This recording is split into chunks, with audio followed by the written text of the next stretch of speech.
अब हम लोग बात करते हैं कला की, बात करते हैं आर्ट की। यह पृष्ठ संख्या 56 पर है। आप लोग अपने पुस्तक में देख सकते हैं, सामने यह स्मार्ट बोर्ड पर दिख ही रहा है, क्योंकि आप लोग क्लास 6 में हैं और यह जो अध्याय है जो आप लोगों को पढ़ना है, यहाँ पर यह अध्याय संख्या 6 है, जहां पर आप लोगों को Deccan and the southern India के बारे में पढ़ना है। और हम लोगों ने अलग अलग कक्षाओं के माध्यम से बहुत सारी चीजें इसमें देखी है, बहुत सारी बातें हम लोगों ने देखी है, की है, जो आप लोगों को आपके बोर्ड पीएसबीआई के पाठ्यक्रम के अनुसार पढ़ना है। अब हम लोग इस कक्षा के माध्यम से इस अध्याय को और आगे बढ़ाएंगे। पृष्ठ संख्या 56 पर हैं हम लोग और बात करेंगे आर्ट की, क्योंकि पिछली कक्षा को हम लोगों ने यहीं पर इसके पहले विराम दिया था। तो बात करते हैं कला की। तो लिखा हुआ है यहां पर कला के बारे में कि Greek sculpture was brought to northern India from the contact of western Asia। अगर हम लोग बात करें ग्रीक स्कल्पचर का, तो वो भारत में आया, उत्तरी भारत में आया, किसके कांटेक्ट से, या फिर कहें तो किससे जुड़ने के बाद, तो वेस्टर्न इंडिया, यानी कि वेस्टर्न इंडिया के माध्यम से ग्रीक कल्चर, ग्रीक जो स्कल्पचर है वो भारत में और भारत के उत्तरी हिस्से में नॉर्दर्न इंडिया में आया, वेस्टर्न एशिया से जुड़कर, यानी कि वेस्टर्न एशिया के माध्यम से। Indian craftsman specially in the north western frontier of India in Gandhara were greatly influenced by this new style of sculpture. और इस नए तरह के जो स्कल्पचर थे, इससे भारतीय जो कलाकार हैं, भारतीय जो कला के जो क्षेत्र हैं, जो जिनको इन सारी चीजों की आवश्यकता पड़ती थी, वो बहुत ज्यादा प्रभावित हुए। तो वही लिखा हुआ है कि Indian craftsman specially in the north western frontier, जो नॉर्थ वेस्टर्न फ्रंटियर यानी कि उत्तर पश्चिमी फ्रंटियर, भारत के उत्तर पश्चिमी फ्रंटियर क्षेत्र के जो लोग थे, जो कि खास तौर पर गंधार में या फिर गंधार क्षेत्र के, वो लोग इससे बहुत ज्यादा प्रभावित हुए। They adopted the style with local influence and thus gave rise to a new kind of art in which the images of Buddha were made in the Greco-Roman style। और इन सारी चीजों को इन्होंने अपनाया, प्रभावित हुए, क्योंकि वेस्टर्न एशिया से एक नई पद्धति आई थी, उसको इन्होंने अपने स्थानीय रीति रिवाज में मिलाया, मिक्स किया, और उससे एक नए तरह की कला को इन लोगों ने जन्म दिया। और इसका एक बहुत बड़ा उदाहरण यह देखने को मिलता है कि इन्होंने ग्रीको रोमन स्टाइल में अपने भगवान यानी कि बुद्धा की मूर्ति जो है, बुद्ध की मूर्ति जो है इन्होंने बनाई। This new style of art came to known as Gandhara art. और इस कला को हम लोग गंधार आर्ट कहते हैं, इस नए कला को हम लोग गंधार आर्ट कहते हैं, गंधार कला कहते हैं। The Mathura school of art was the result of Gandhara art. अगर हम लोग मथुरा स्कूल ऑफ आर्ट जो है, जो एक मथुरा स्कूल ऑफ आर्ट जो है वो गंधार आर्ट का ही परिणाम है, या फिर उसी के परिणाम स्वरूप यह निकला। A famous specimen of this art is the headless statue of Kanishka found at Mathura. जो अगर इसमें अगर हम लोग सबसे मुख्य कलाकृति की बात करें गंधार आर्ट का, तो वही मथुरा में पाया जाने वाला कनिष्का का स्टैचू, जो कि बिना गर्दन के ऊपर के हिस्से के है, यानी गर्दन और सिर नहीं है, बस यहाँ तक के हिस्से का जो मूर्ति है, वही इसका एक बेहतरीन उदाहरण के तौर पर देख सकते हैं, ग्रीको रोमन स्टाइल या गंधार आर्ट का। अब हम लोग आगे बढ़ेंगे और बात करेंगे एक्सचेंज ऑफ आइडियाज का, यानी कि जो विचार हैं उसके जो आदान प्रदान है वो कैसे हुआ करते थे। अब हम लोग इसकी बात करेंगे, क्योंकि अब हम लोग को देखना है एक्सचेंज ऑफ आइडियाज। लिखा हुआ है यहाँ पर new ideas on exchange of idea, new ideas on religion, art and science influence various aspect of Indian culture because of contact with central Asia. अब सेंट्रल एशिया से भारत लोग आ रहे हैं, वहां से नए नए लोग आ रहे हैं, नया धर्म है वहां पर, अलग धर्म है वहां पर, वहां के लोग आ रहे हैं, वहां की कला आ रही है, वहां का विज्ञान आ रहा है, जिससे भारतीय सभ्यता या फिर कहीं की सभ्यता तो प्रभावित होगी ही, तो भारत की भी सभ्यता प्रभावित हुई। The Greek too enriched Indian culture immensely. और ग्रीक जो थे उन्होंने भी भारतीय सभ्यता को और ज्यादा अपना योगदान दिया, भारतीय सभ्यता को मजबूत करने में। India came in close contact with Iran and western Asia. Bharat जो है वो ईरान और पश्चिम एशिया के अलग अलग देशों के साथ और ज्यादा नजदीकी संबंध में आया। The Kushanas control the silk route which started from China and passed through their empire in Central Asia and Afghanistan to Iran and Western Asia। जो कुषाण वंश था वो सिल्क रूट को नियंत्रित करता था, यानी कि सिल्क रूट जो है वो उसी के नियंत्रण में था। वो सिल्क रूट कहां से कहां तक चलता था, तो चाइना से कुषाण वंश के शासन क्षेत्र होते हुए यह वेस्टर्न एशिया और ईरान तक जाता था। तो वही लिखा हुआ है कि which started from China and pass through their empire, इनके एम्पायर से कुषाण शासन, कुषाण डायनेस्टी वाले जो क्षेत्र थे उधर से, या फिर कुषाण किंगडम वाले एरिया से जो कि सेंट्रल एशिया और अफगानिस्तान में था, वहां से ये पार करता था। चाइना से चला सेंट्रल एशिया अफगानिस्तान के रास्ते होते हुए ईरान और वेस्टर्न एशिया के अलग देशों तक यह जाता था। तो इसके कारण से सिल्क रूट जो है वो कुषाण के नियंत्रण में हो जाया करता था, या फिर कहें तो कुषाण ने सिल्क रूट को नियंत्रित कर रखा था। This trade route was a great source of income for Kushan, और इसके कारण से कुषाण को आर्थिक बहुत ज्यादा फायदा हो रहा था। A number of Indian goods were carried to the town and port to the Mediterranean Sea, बहुत सारे भारतीय सामान भी अलग अलग जगहों पर मेडिटेरियन सी तक, सागर तक इसी रास्ते से जाया करते थे। This brought gold in India, और यहीं से सोना वगैरह भी भारत आया करता था। Booming trade made town like Takshashila, Mathura and Ujjaini prosperous and important city.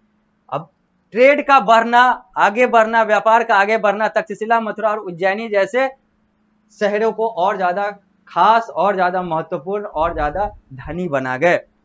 अब हम लोग बात करेंगे रिलीजन का, बात करेंगे धर्म का। यह जो चित्र है सामने आप लोग देख रहे हैं, ये बुद्ध का चित्र है, यानी कि बौद्ध धर्म से जुड़ा हुआ सर्वोच्च व्यक्ति भगवान बुद्ध का यह चित्र है। लिखा हुआ रिलीजन के बारे में कि Indian religion specially Buddhism were greatly influenced by the foreigners.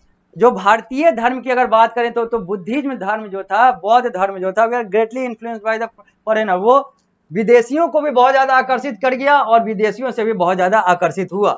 It was no longer the simple religion with which Buddha had taught. अब विदेशियों के आने के साथ अब यह सिर्फ उतना ही नहीं रह गया जितना भगवान बुद्ध ने सिखाया था, यानी कि बौद्ध धर्म जो भगवान बुद्ध के द्वारा टीचिंग के आधार पर था, अब इसमें बहुत सारे और भी चीजें जुड़ गए। It had changed immensely by now and had split into two parts, जिसमें बहुत सारे व्यापक बदलाव आए और यह दो हिस्सों में बट गया। एक महायाना या फिर उसको ग्रेट व्हील कहते हैं, और एक हीनायाना जिसको हम लोग स्मॉल व्हील कहते हैं। एक बड़ा चक्का और एक छोटा चक्का, यानी कि एक ग्रेट व्हील और एक स्मॉल व्हील, यानी ग्रेट व्हील महायाना और हीनायाना स्मॉल व्हील के तौर पर बौद्ध धर्म जो है वो दो हिस्सों में बट गया। The follower of Mahayana sect began to worship the image of Buddha and Bodhisattva. जो महायाना के अनुयायी थे वो बौद्ध धर्म के या फिर भगवान बुद्ध के इमेज की, मूर्ति की पूजा करते थे, और उस एंड बोधिसत्व, और बोधिसत्व इन सारे चीजों को मानते थे। We find many stories about them in जेक्ता टेल्स, और इनके बारे में बहुत सारी चीजें जो हैं वो जकाता टेल्स में मिलता है। Soon the Mahayana form of Buddhism become the dominant sect and spread throughout China and Central Asia। और धीरे धीरे ये जो दो हिस्से में बौद्ध धर्म बट गया था, महायाना और हीनायाना, महायाना जो है वो धीरे धीरे मजबूत होता चला गया, फैलता चला गया, और इसने अपना फैलाव जो है चाइना और सेंट्रल एशिया यानी कि मध्य एशिया की तरफ तक फैला लिया। यानी कि हीनायाना कम पर ही रह गया, और महायाना यानी कि ग्रेट व्हील वाला जो सेक्ट है, जो पहलू है, जो पक्ष था बौद्ध धर्म का, वो पंथ जो था बौद्ध धर्म का, वो बहुत आगे बढ़ गया, बहुत मजबूत हो गया। अब हम लोग बात करेंगे एक्सपेंशन ऑफ बुद्धिज्म का, यानी कि बौद्ध धर्म के फैलाव की बात करेंगे। पृष्ठ संख्या 56 पर है लिखा हुआ है कि Buddhism attracted a large number of follower because of its simplicity. अब चूंकि बौद्ध धर्म बहुत ज्यादा आसान था, इसके कारण से इसमें बहुत सारे लोग जुड़ते चले गए। The Buddhist monk did selfless service to spread Buddhism and many king become follower of Buddhism. जो बौद्ध पुजारी थे, जो बौद्ध भिक्षु थे, या फिर बौद्ध धर्म से जुड़े हुए जो रिलीजियस लोग थे, जो बौद्ध धर्म को फैलाने का काम करते थे, वो बहुत ज्यादा सेल्फलेस यानी कि निस्वार्थ होकर कार्य करते थे, बहुत अच्छे तरीके से लोगों को समझाते थे, जिसके कारण से यह धर्म बहुत ज्यादा तेजी से फैला, लोग इससे जुड़ते चले गए और बहुत सारे शासक वर्ग के लोग भी, बहुत ज्यादा शासक भी इसके अनुयायी बन गए, इसके फॉलोअर बन गए। Eventually Buddhism born in Magadha spread to many part of the world. अगर हम लोग सीधा सीधा बात करें तो बौद्ध धर्म जो मगध में जन्म लिया था वो दुनिया के लगभग बहुत सारे कोने में फैल चुका था। King like Ashoka and Kanishka took vigorous step to spread this religion not only in India but also in the foreign countries. अगर राजाओं की बात करें तो कनिष्का और अशोक जैसे राजाओं ने बौद्ध धर्म को बहुत ज्यादा फैलाया, चाहे वो भारत की बात हो या फिर भारत से बाहर की बात हो। Kanishka and Ashoka sent missionaries to South East Asia. Kanishka और अशोक ने साउथ ईस्ट एशिया यानी कि एशिया महादेश के साउथ ईस्टर्न पार्ट यानी कि दक्षिणी पूर्व क्षेत्र में भी बौद्ध मठों को बनवाया। Today Buddhism is a world religion. आज जो बौद्ध धर्म है यह एक दुनिया का धर्म यानी कि दुनिया में इसका एक स्थान बन चुका है। और जहां तक धर्मों की बात करें और संख्या के आधार पर धर्मों की बात करें तो दुनिया का सबसे बड़ा धर्म जिसके सबसे ज्यादा फॉलोअर, सबसे ज्यादा लोग हैं, वो ईसाई धर्म है, जो लगभग 200 करोड़ लोगों के साथ एक नंबर पर आता है। अगर फॉलोअर्स की बात करें तो, अनुयायी की बात करें तो एक नंबर पर लगभग 200 करोड़ के साथ ईसाई आते हैं। 2 नंबर पर लगभग 150 करोड़ के साथ, 150 करोड़, 160, 170 करोड़ के साथ, 175 करोड़ के लगभग के साथ, 150 से 175 करोड़ के साथ इस्लाम जो है वो दूसरे नंबर पर आता है। मुस्लिम धर्म तीसरे नंबर पर वैसे लोग आते हैं जो किसी धर्म को नहीं मानते हैं, जिसको अंग्रेजी में एथिस्ट कहते हैं, हिंदी में नास्तिक कहते हैं, और ऐसे लोगों की संख्या लगभग 125 करोड़ है।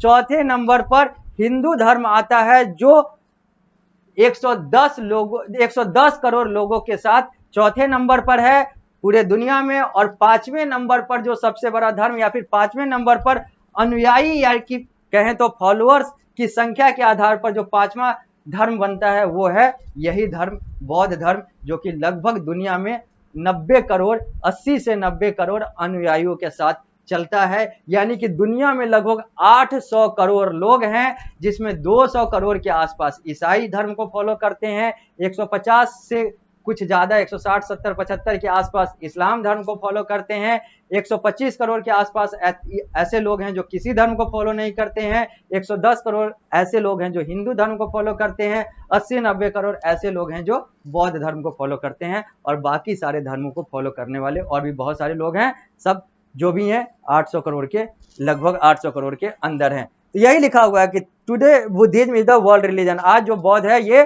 पूरे दुनिया में फैल चुका है।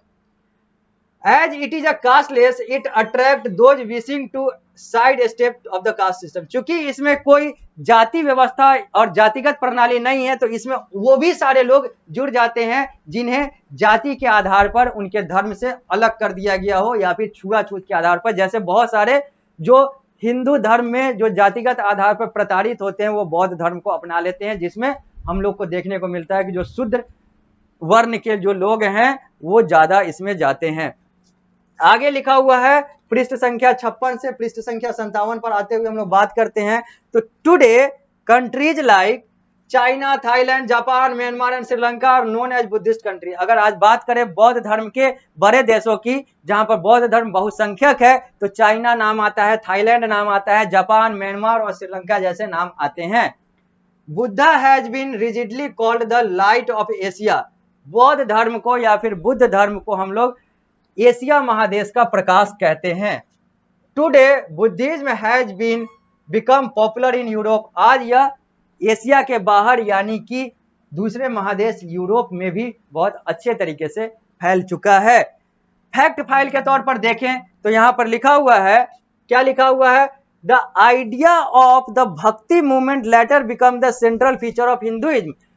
भक्ति मूवमेंट, भक्ति आंदोलन का जो विचार था यह बाद में चलकर एक मुख्य आधार या केंद्रीय आधार बन गया हिंदू धर्म का। ये सारी बातें यहाँ पर फैक्ट फाइल के तौर पर आप लोगों को बताई गई है कि भक्ति आंदोलन जो है बाद में चलकर हिंदू धर्म का एक केंद्रीय आधार बन जाता है। जब हम लोग अगली कक्षा में आएंगे तो बात करेंगे साइंस वाले एस्पेक्ट का, और हम लोग बात करेंगे द बिगिनिंग ऑफ भक्ति आंदोलन की। इन सारी चीजों की बात करते हुए हम लोग इस अध्याय को लगभग सा समाप्त करेंगे। फिर उसके अगले अध्याय में पूर्ण रूप से इसको समाप्त कर लेंगे, यानी कि यह जो कक्षा, उसके अगले कक्षा में इसको पूर्ण रूप से समाप्त कर लेंगे। यानी कि यह जो कक्षा अभी हम लोग कर रहे हैं ये थर्ड लास्ट कक्षा है, थर्ड लास्ट क्लास है इस अध्याय का। इसके बाद 2 और क्लास होगा, जो अगला क्लास है उसका अगला क्लास होगा। अगले क्लास के बाद वाले क्लास में हम लोग इस पूरे अध्याय को समाप्त करेंगे। तो इस कक्षा को देते हैं यहीं पर विराम, मिलते हैं अगली कक्षा में।